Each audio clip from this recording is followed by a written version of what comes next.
तो last lecture में हम बात करने वाले थे relationship between relation relationship between relationship between want Hoff factor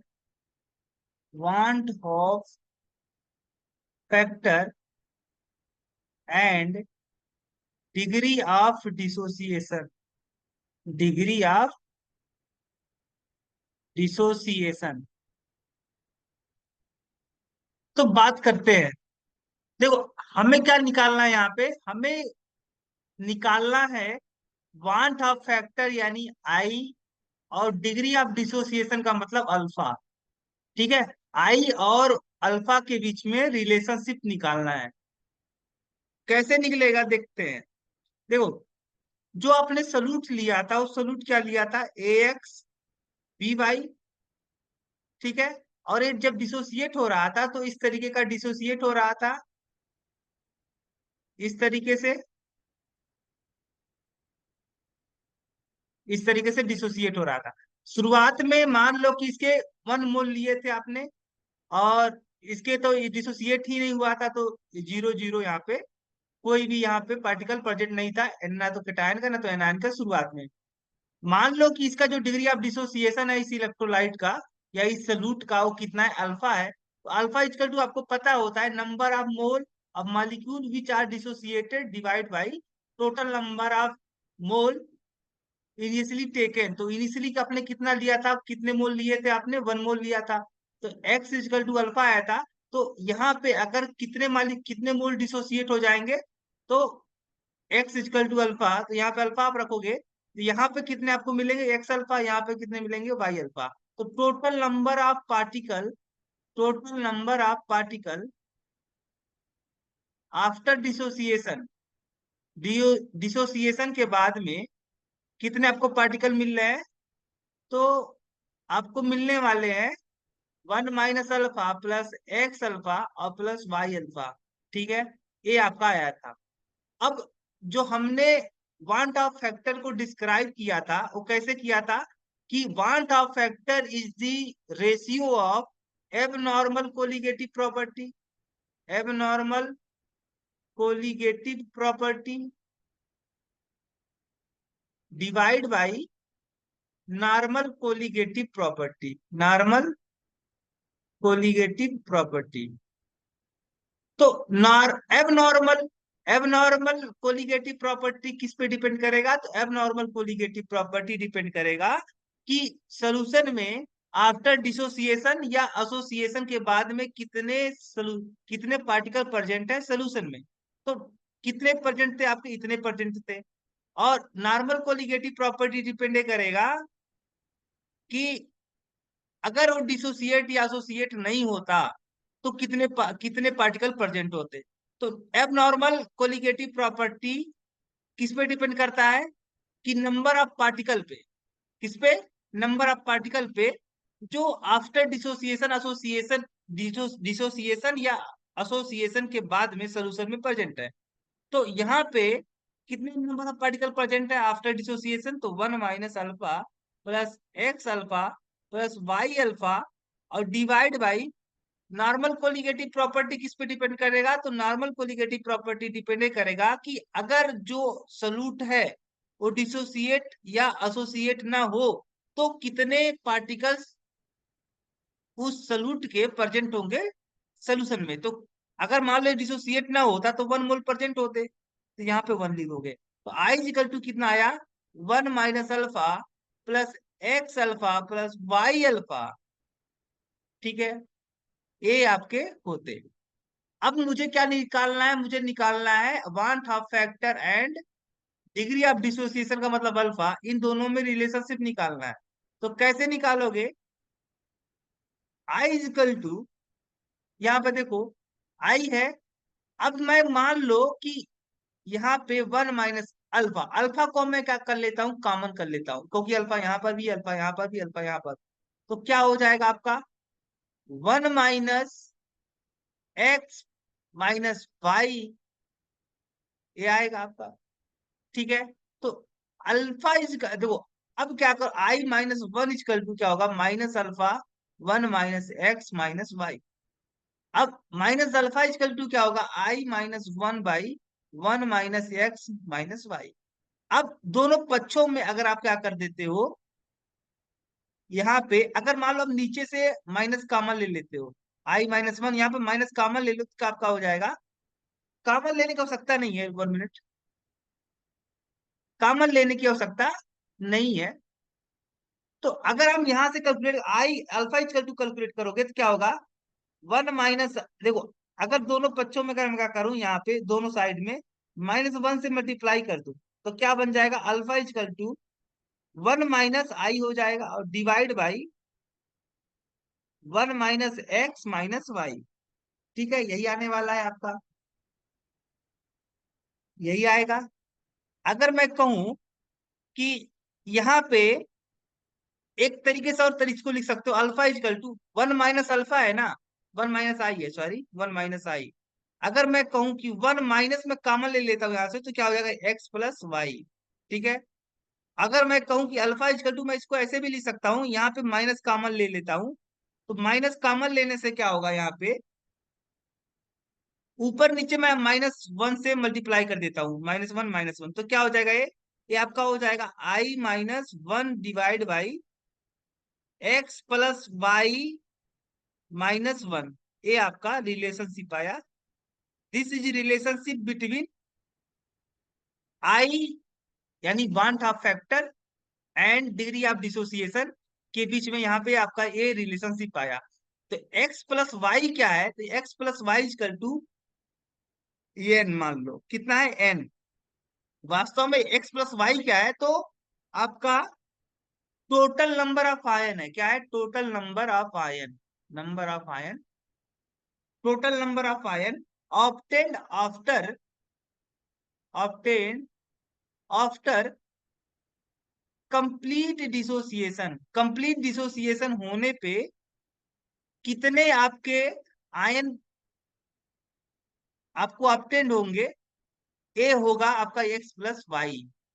अब देखो क्या सलूट था, ax+by। अगर सपोज दैट कंप्लीटली डिसोसिएट हो जाता, तो x आपके क्या बनते, पॉजिटिव आयन, और y कितने बनते, y आपके बनते negative ion.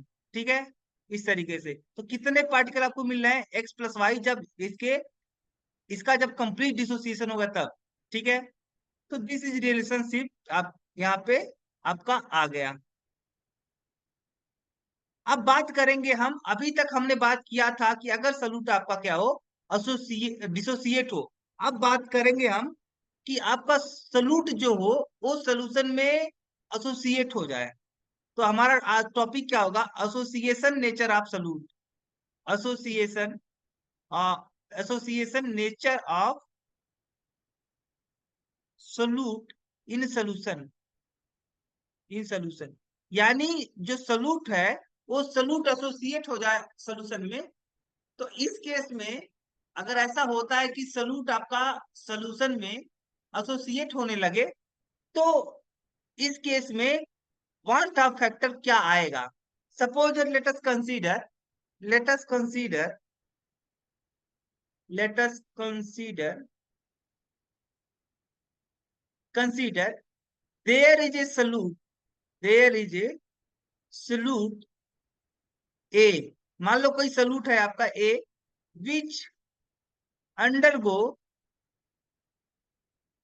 Association, which undergo association such that, इस तरीके का जाता है। ठीक है, जैसे मान लो कि जो सॉल्यूट ए है उसके एन मोल आपने शुरुआत में लिए थे, और वो जब एसोसिएट हुआ तो क्या बना लिया, ए एन बना लिया। क्या बना लिया, ए एन बना लिया, यानी इसके एन मालिक सॉल्यूट के एन मालिक्यूल आपस में कंबाइन करके एक बड़ा सा आपका पार्टिकल बना लिए, बड़े से बड़ा सा कंपाउंड बना लिए ए एन। ठीक है, यानी ऐसे A+A+A ऐसे डाट डाट करके बहुत सारे एन मॉलिक्यूल आप सॉल्यूट आपस में कंबाइन करके एक सिंगल मॉलिक्यूल एन बना लिया। ठीक है, अगर ऐसा होता है तो आप जानते हो ऐसे केस में क्या होगा कि देखो पहले n पार्टिकल थे, अब कितने पार्टिकल है, 1 पार्टिकल है। यानी बाद में क्या हो रहा है, बाद में यानी आफ्टर एसोसिएशन क्या हो रहा है, after association number of particle क्या हो जा रहे हैं, घट जा रहे हैं, number of particle decreases, number of particle decreases. Association में, एसोसिएशन होने के बाद में सोल्यूशन में नंबर ऑफ पार्टिकल डिक्रीज हो जा रहा है, यानी इसका मतलब हुआ कि कोलिगेटिव प्रॉपर्टी भी डिक्रीज कर जाएगी, क्योंकि कोलिगेटिव जो प्रॉपर्टी होती है वह नंबर ऑफ पार्टिकल पे डिपेंड करता है। अगर नंबर ऑफ पार्टिकल डिक्रीज होंगे तो कोलिगेटिव प्रॉपर्टी भी क्या हो जाएगा, डिक्रीज हो जाएगा। ठीक है, यानी अब कोलिगेटिव प्रॉपर्टी आफ्टर एसोसिएशन क्या हो रहा है, घट जा रहा है। यानी जो एक्सपेरिमेंटल आप कोलिगेटिव प्रॉपर्टी बात करोगे, एक्सपेरिमेंटल कोलिगेटिव प्रॉपर्टी, क्योंकि एक्सपेरिमेंटली अगर देखा जाए तो नंबर ऑफ पार्टिकल क्या हो रहे हैं, घट रहे हैं। यानी एक्सपेरिमेंटल कोलिगेटिव प्रॉपर्टी क्या होगा आपका, प्रॉपर्टी विल बी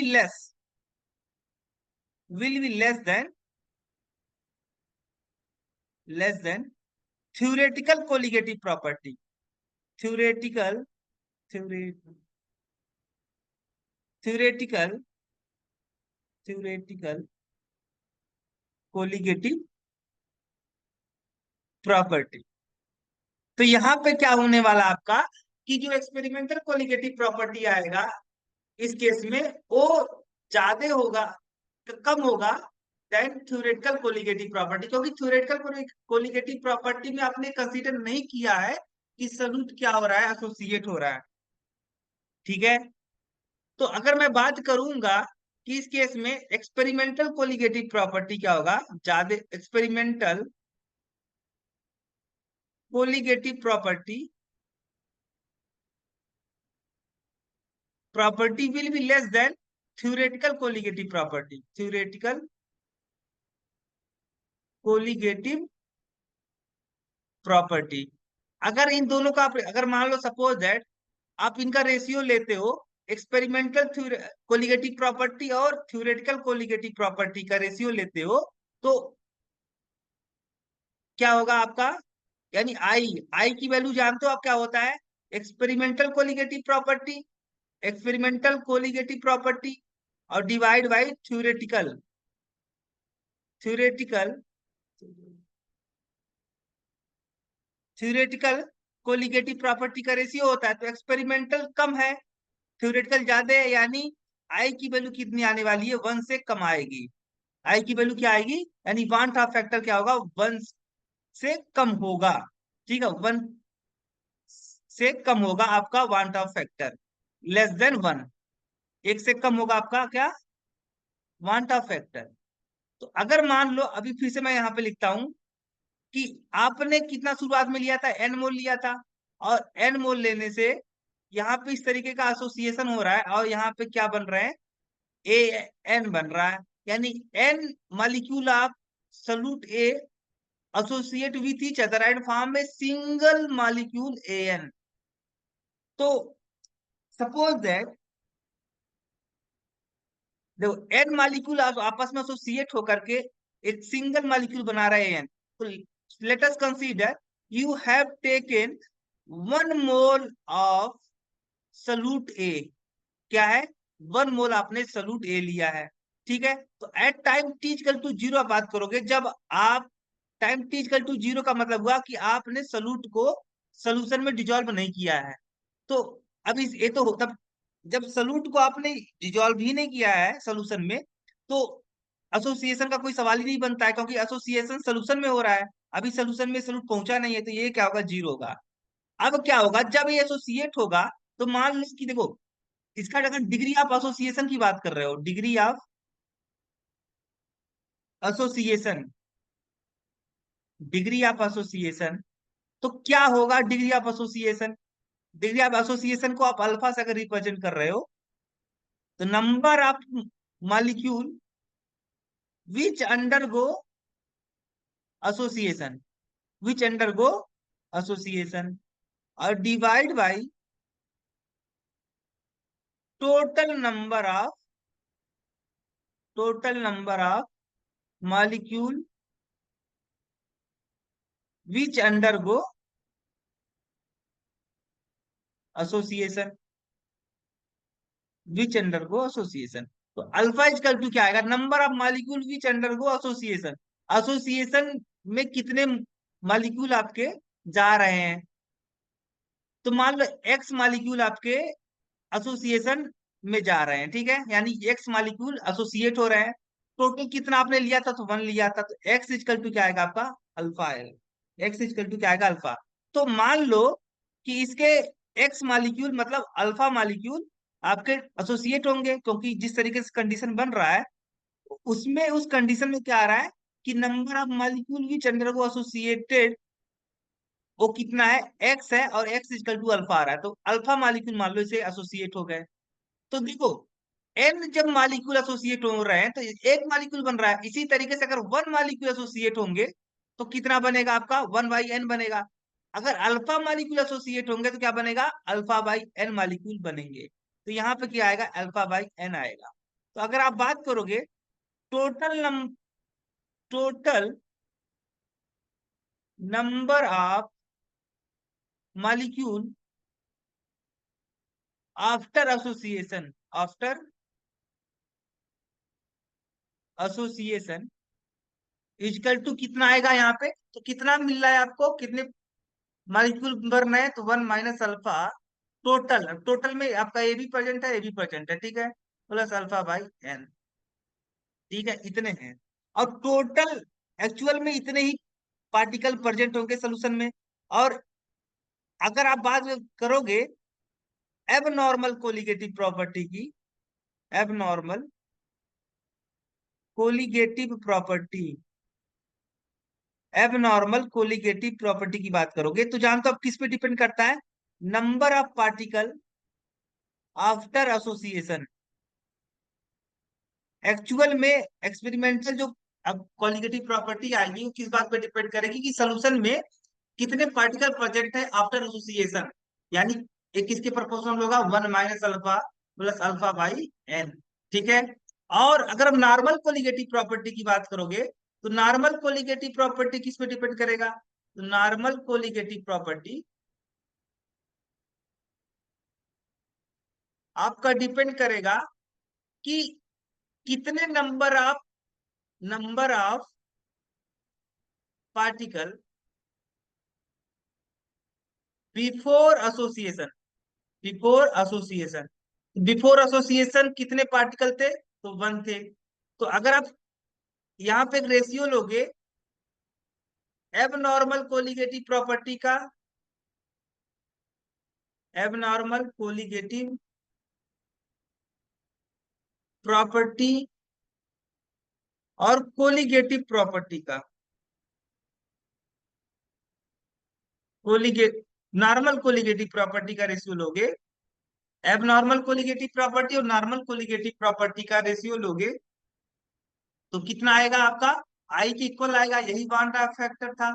तो आई इक्वल टू क्या आएगा, normal abnormal colligative property किसके प्रोपोर्शनल है, इसके, तो 1 - alpha plus alpha by n, और divide by normal colligative property कितनी है, तो एक किसके प्रोपोर्शनल है, नॉर्मल 1।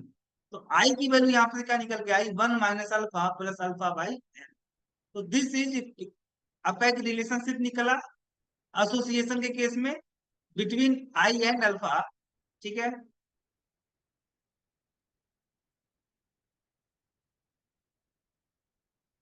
ये आपका निकल के आया।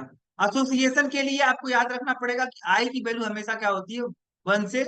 For association bond of factor की का वैल्यू 1 से कम होता है फॉर एसोसिएशन। और एसोसिएशन के केस में क्या होता है कि जो आपका एबनॉर्मल कोलिगेटिव प्रॉपर्टी होता है, यानी एक्सपेरिमेंटल कोलिगेटिव प्रॉपर्टी होता है, वह कम होता है देन नॉर्मल कोलिगेटिव प्रॉपर्टी। और अगर आप बात करो एसोसिएशन के केस में तो आई की वैल्यू 1 से ज्यादा होता है फॉर डिसोसिएशन। अगर सॉल्यूट आपके डिसोसिएट हो रहे हैं, अगर सॉल्यूट आपके डिसोसिएट हो रहे हैं तो ऐसे केस में बॉन्ड ऑफ फैक्टर की वैल्यू क्या होगा, 1 से ज्यादा होगा। और इस केस में एक्सपेरिमेंटल कोलिगेटिव प्रॉपर्टी ज्यादा होगा देन ऑब्जर्व कोलिगेटिव प्रॉपर्टी से, ठीक है, या कैलकुलेटेड या थ्योरेटिकल कोलिगेटिव प्रॉपर्टी से।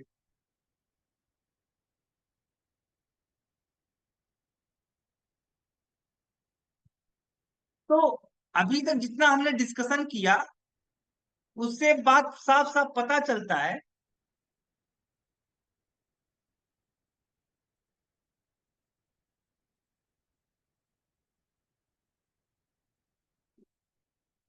देखो एक बात याद रखना कि if A substance does not undergo, if A substance does not,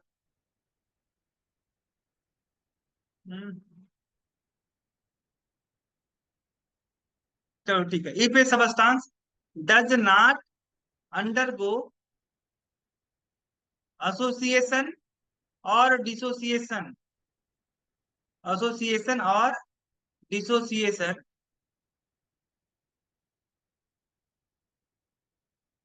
तो ऐसे केस में आई की वैल्यू क्या होती है, 1 के इक्वल होती है। अगर आपका सबस्टांस मतलब सोल्यूशन में एसोसिएट न तो एसोसिएट होता है न तो डिसोसिएट होता है, तो ऐसे केस में आई की वैल्यू क्या होती है, 1 की इक्वल होती है। अगर सोचो कि अगर वो मॉलिक्यूल डिसोसिएट ही नहीं होगा तो डिग्री ऑफ डिसोसिएशन क्या होगा, 0 होगा। तो अल्फा की वैल्यू जहां जहां आपका, इसी केस में देख लो, आई इक्वल टू क्या हो जाएगा, 1 - 0 + 0/n, यानी क्या आएगा, 1 के इक्वल आएगा। तो अगर मान लीजिए सबस्टांस आपका डिसोसिएट या एसोसिएट नहीं होता है तो ऐसे केस में क्या होगा, आई की वैल्यू क्या होगी, 1 के इक्वल होगा, ठीक है।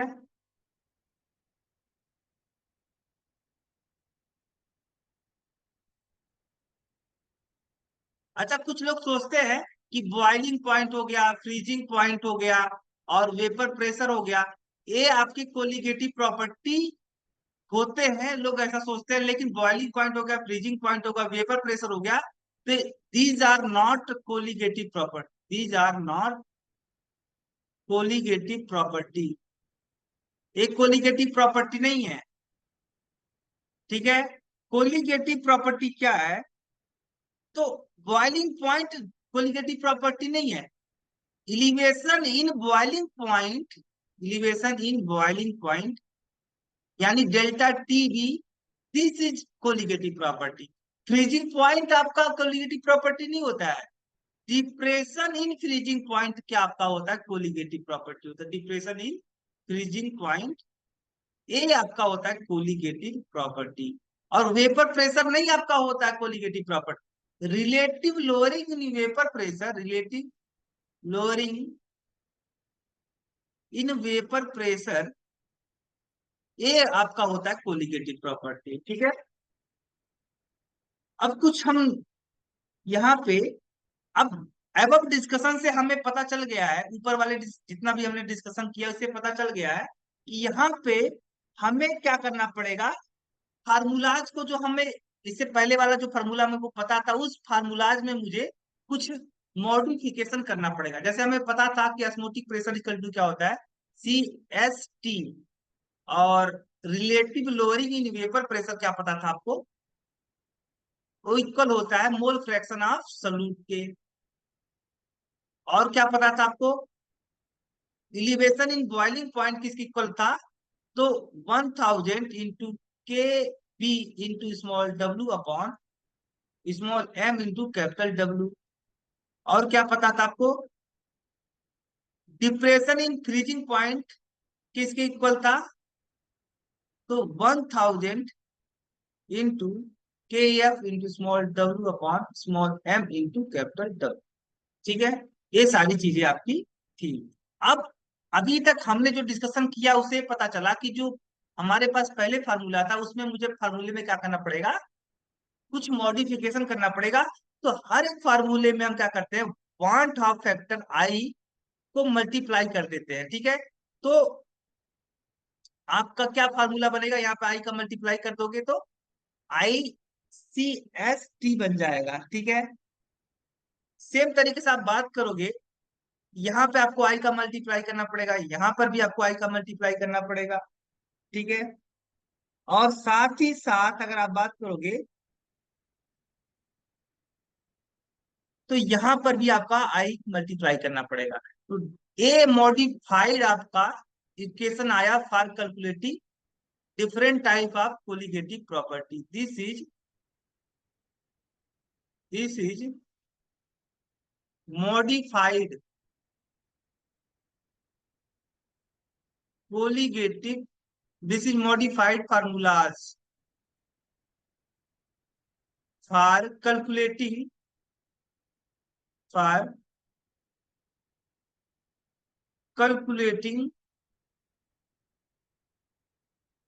क्या कैलकुलेट करने के लिए? Calculating colligative properties, different type, calculating different type of colligative properties. Different type के कोलिगेटिव प्रॉपर्टीज को कैलकुलेट करने का ये आपका मॉडिफाइड फार्मूला है। ठीक है,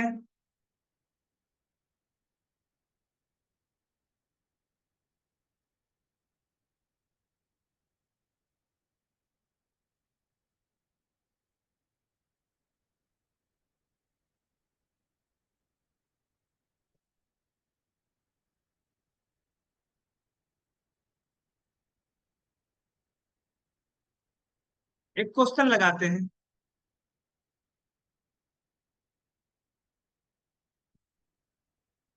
क्वेश्चन आपका इस तरीके का है। फर्स्ट क्वेश्चन फर्स्ट क्वेश्चन आपका है, ऑस्मोटिक प्रेशर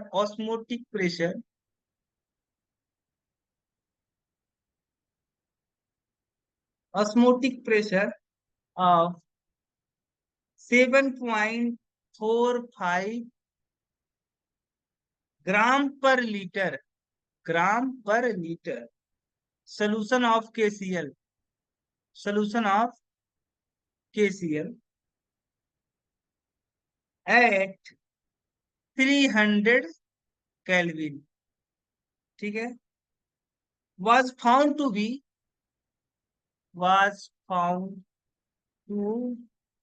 be कितना? तो यहाँ पे दिया गया 4.68 ATM। Calculate calculate want Hoff factor and degree of dissociation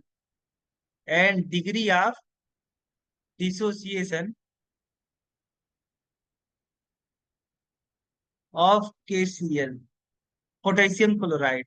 ठीक है, तो क्या दिया? ऑस्मोटिक प्रेशर ऑफ इतना ग्राम पर लीटर सोल्यूशन। ये जो देखो इसका यूनिट जो दिया गया है, यूनिट क्या है यहाँ पे? आपका एक सोल्यूशन है पोटेशियम क्लोराइड का।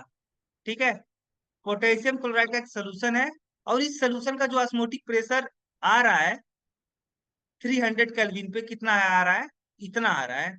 यानी पाई इक्वल टू कितना दिया है? Osmotic pressure equal to 4.68 ATM दिया हुआ है। ये जो क्वांटिटी दिया है क्या? तो ये आपका देखो यूनिट से आपको पता है ग्राम पर लीटर। यानी ये आपका दिया है स्ट्रेंथ, क्या दिया है? स्ट्रेंथ, स्ट्रेंथ दिया है, यानी एस दिया है। तो एस इक्वल टू कितना दिया है? 7.45 ग्राम पर लीटर। ठीक है, और टेम्परेचर आपका कितना दिया है? 300 केल्विन। कोई बात नहीं। और क्या कुछ दिया क्या? कोई बात नहीं। वांट ऑफ क्या करा? Calculate the want Hoff factor and degree of dissociation of KCl। तो आई की वैल्यू मुझे कैलकुलेट करनी है, और साथ ही साथ क्या कैलकुलेट करना है? डिग्री ऑफ डिसोसिएशन का मतलब अल्फा की वैल्यू मुझे कैलकुलेट करनी है। ठीक है, ये दोनों वैल्यू कैलकुलेट करनी है। अगर इस स्ट्रेंथ को आप मोलरिटी यानी कंसंट्रेशन में चेंज करना चाहते हो, तो आपको क्या करना पड़ेगा? यहाँ पे ग्राम को मुझे किस में चेंज करना है? मोल में चेंज करना पड़ेगा, क्योंकि जो मोलरिटी का यूनिट होता है वह क्या होता है? मोल पर लीटर। तो आप इसे मोल में चेंज करने के लिए क्या करना पड़ेगा? आपको डिवाइड करना पड़ेगा इस क्वांटिटी को by the molecular mass of KCl। तो पोटेशियम क्लोराइड का मॉलिक्यूलर मास कितना होता है? तो पोटेशियम क्लोराइड का जो मॉलिक्यूलर मास आएगा आपका, देखो, आपको पता है कि एटॉमिक मास ऑफ पोटेशियम और plus atomic mass of chlorine.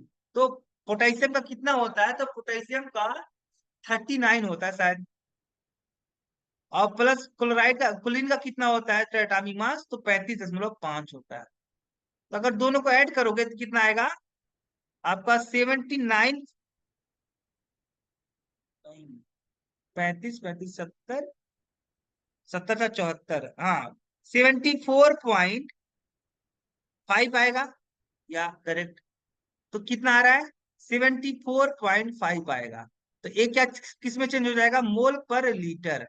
ठीक है, यहां से आप डिवाइड कर सकते हो, तो क्या आएगा? 1/10, यानी 0.1 आ रहा है। मोलरिटी कितनी आ रही है आपकी? 0.1 आ रहा है। ओके, अब मान लो जिस तरीके से यहाँ पे सिचुएशन दिया गया है, तो देखो, अगर मैं कहूं कि आप, मॉडिफाइड फार्मूला क्या था? ICST।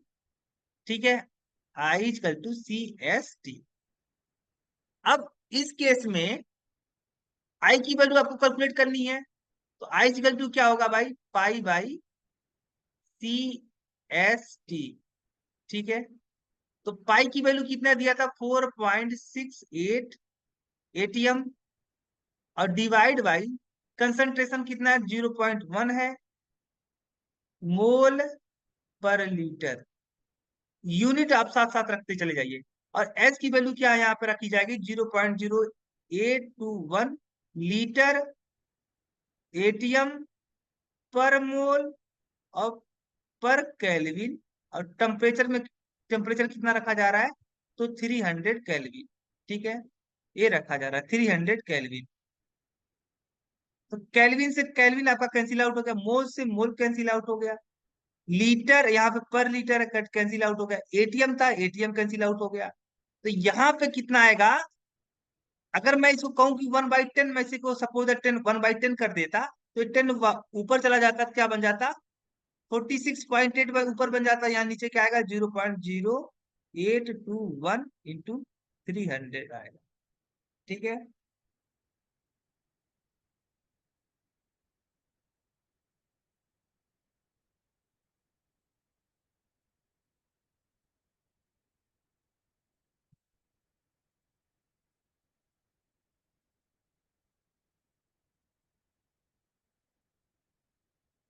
एक बार आप इसे कैलकुलेट करिए, देखिए कितना आ रहा है।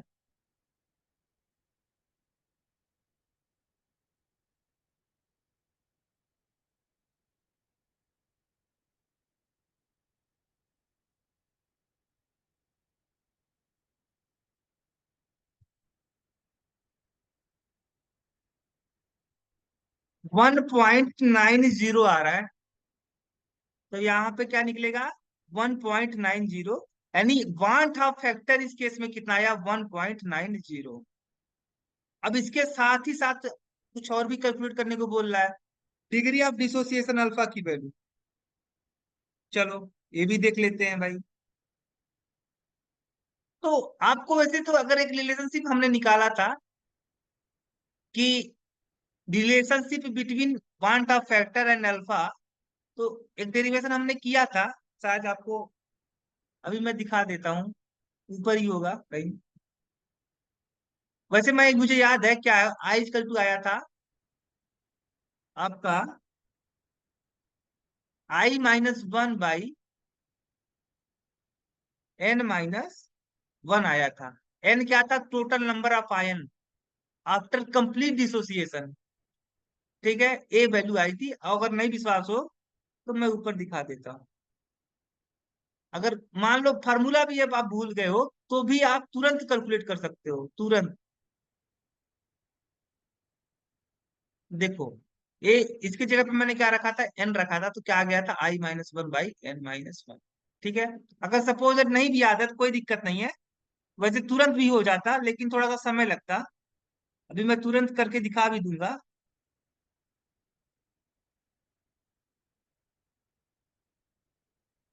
तुरंत करके मैं दिखा भी सकता हूँ, अभी मैं इससे फार्मूले से ही कैलकुलेट कर लेता हूँ। तो अल्फा इजकल टू क्या आया था, I-1 बाई आई की वैल्यू 1.90 - 1, एन की वैल्यू कितनी, तो KCl को जब आप डिसोसिएट होगा KCl, तो एक पोटेशियम आयन एक क्लोराइड आयन, यानी एक मॉलिक्यूल अगर पोटेशियम क्लोराइड कंप्लीट डिसोसिएट हो जाए तो टू मॉलिक्यूल क्या मिल रहे हैं आपके, आयन मिल रहे हैं, ठीक है, टू पार्टिकल आपको मिल रहे हैं। तो यहाँ पे एन की वैल्यू क्या होगी, 2 हो जाएगी, और -1, तो 0.90/1, यानी अल्फा की वैल्यू कितनी आई, 0.90, यानी अगर उसको परसेंटेज में बदलोगे तो 90% आपके पोटेशियम क्लोराइड क्या आ रहा है, मॉलिक्यूल डिसोसिएट हो जा रहा है, ठीक है, 90%। तो ए आपका, दिस इज आंसर। देखो सपोज दैट आपको फार्मूला नहीं याद होता, अगर relationship between alpha and I अगर आपको नहीं याद है, तो भी आप, थोड़ा सा समय लग सकता था लेकिन आप निकाल सकते थे, ऐसा ही नहीं है। जैसे मान लो पोटेशियम क्लोराइड ही होता, तो इस तरीके से डिसोसिएट होता, एक पोटेशियम आयन और एक क्लोराइड आयन। मान लो शुरुआत में इसके 1 मोल आपने लिए थे, और ये 0 0 था, और अल्फा अल्फा इक्वल टू क्या होता है, x/, कितने आपने लिए थे, ए, मान लो सपोज दैट ए मॉलिक्यूल शुरुआत में आपने लिया था, ए इक्वल टू 1 है, तो यहाँ पे अल्फा, यानी एक्स की वैल्यू क्या आएगी, अल्फा। तो 1 माइनस यहाँ पे क्या हो जाएगा, अल्फा हो जाएगा, क्योंकि तो एक्स मॉलिक्यूल क्या हुआ है, इसके डिसोसिएट हो गए, तो यहाँ पे क्या मिलेगा आपको, 1 × अल्फा, 1 × अल्फा, ठीक है। एक से आपके इतने, एक मॉलिक्यूल डिसोसिएट होने से एक पोटेशियम और एक क्लोराइड आयन, तो ऐसे अल्फा पार्टिकल के डिसोसिएट होंगे, तो अल्फा आपको पोटेशियम आयन और अल्फा क्लोराइड आयन मिलेगा। तो अगर आप आई की वैल्यू बात करते तो आई क्या होता है, एक्सपेरिमेंटल कोलिगेटिव प्रॉपर्टी, जो किस बात पे डिपेंड करता है, number of particle after dissociation. तो कितने पार्टिकल है, alpha -1 - alpha plus alpha plus alpha, और डिवाइड बाई कितना शुरुआत में आपने लिया था, तो 1 लिया था। तो यहां से आप ऐसे हो जाता, आई इक्वल टू क्या आता आपका, आई इक्वल टू आता आपका 1 प्लस अल्फा, तो अल्फा इक्वल टू क्या था, I-1, आई की वैल्यू कितनी थी, 1.90 - 1, 0.90। देखो सेम आंसर आया, तो कोई दिक्कत वाली बात नहीं है, तुरंत भी आप क्या कर सकते हो, कैलकुलेट कर सकते हो। दूसरा क्वेश्चन, दूसरा क्वेश्चन आज का हमारा जो है इस तरीके का है, कि बोल रहा है at 27 Celsius decimal, deci normal solution, deci normal solution of barium chloride, of barium chloride dissociated, dissociated 80%, calculate the osmotic pressure, calculate the osmotic pressure, calculate the osmotic pressure, ठीक है। तो अब क्या क्या दिया है, गिवन क्या क्या दिया, टेम्परेचर दिया आपको 27 सेल्सियस का मतलब 273, इसमें आप जोड़ दोगे तो क्या आपका आ जाएगा, 300 केल्विन। अच्छा, सॉल्यूट क्या है आपका, बेरियम क्लोराइड, और क्या बोल रहा है, डिसोसिएट 80%, यानी अल्फा की वैल्यू कितने दिया, 80% का मतलब हुआ 80/100, इसका मतलब अल्फा की वैल्यू 0.8 दिया है, ठीक है, इतना दिया है।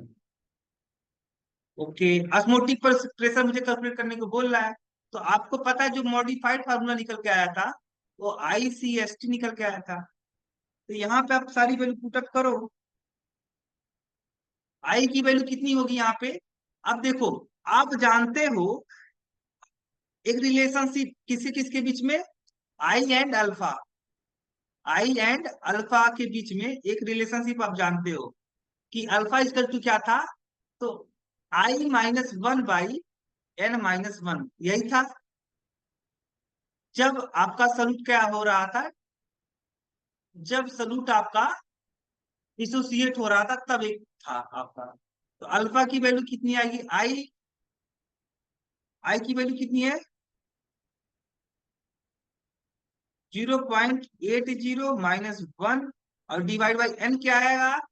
एन आपका आ रहा है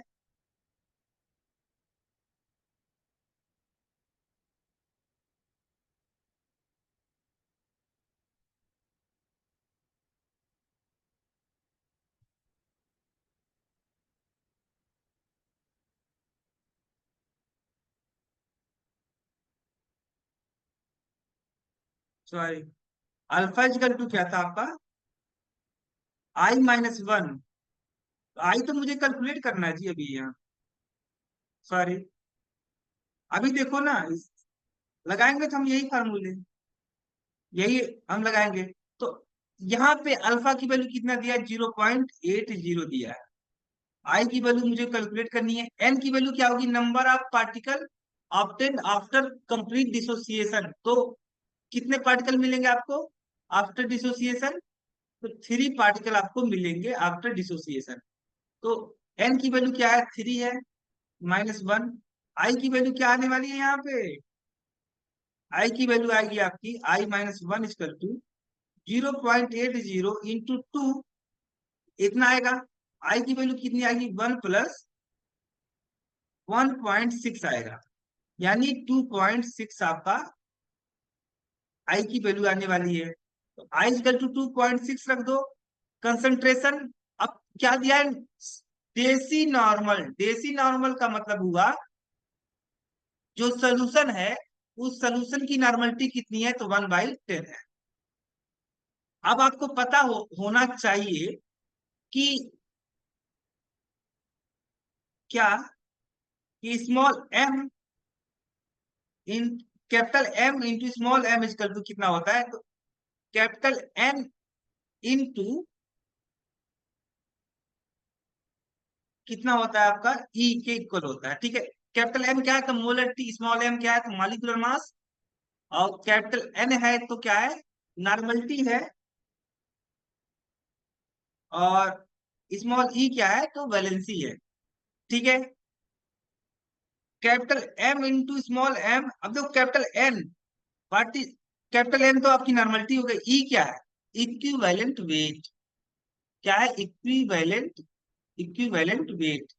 और इक्विवेलेंट वेट किसी भी एसिड का, बेस का, साल्ट का कैसे निकाला जाता है? तो अगर खास करके आपका सबस्टांस साल्ट है तो उस सबस्टांस का मॉलिक्यूलर मास और divide by total number of charge. Total number of charge, कितना टोटल चार्ज प्रेजेंट है एट कैटायन और एनायन, ठीक है। तो अगर यही वैल्यू आप पुट कर देते हो तो क्या होगा? M by total charge. Total charge.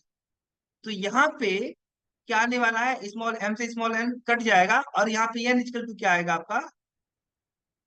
भाई मेरी मजबूरी है कि जो सोल्यूशन की कंसंट्रेशन दिया था वो नॉर्मलिटी के टर्म में दिया था, लेकिन आप जानते हो पाई इक्वल टू क्या होता है? IST, ICST।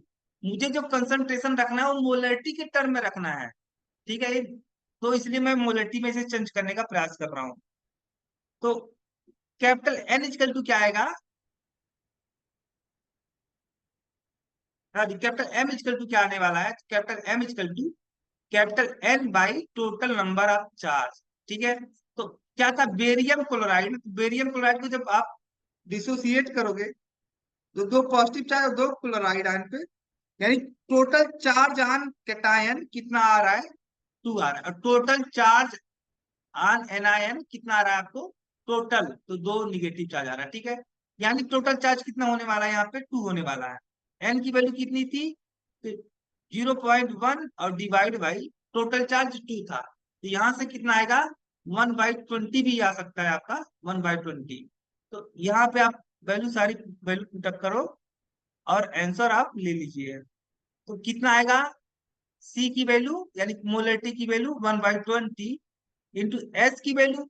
आप ऑस्मोटिक प्रेशर आप किस में निकालना चाहते हो? अगर सपोज दैट आप एटीएम में निकालना चाहते हो, किस में निकालना चाहते हो? एटीएम में।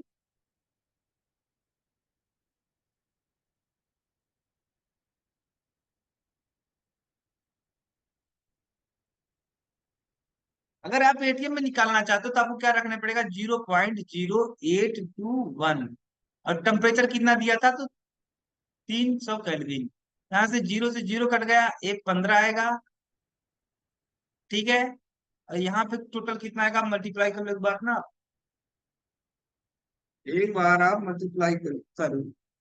2.6 मल्टीप्लाई बाई 0.0821 मल्टीप्लाई बाई 15, कितना आ रहा है आपका, तो शायद आपकी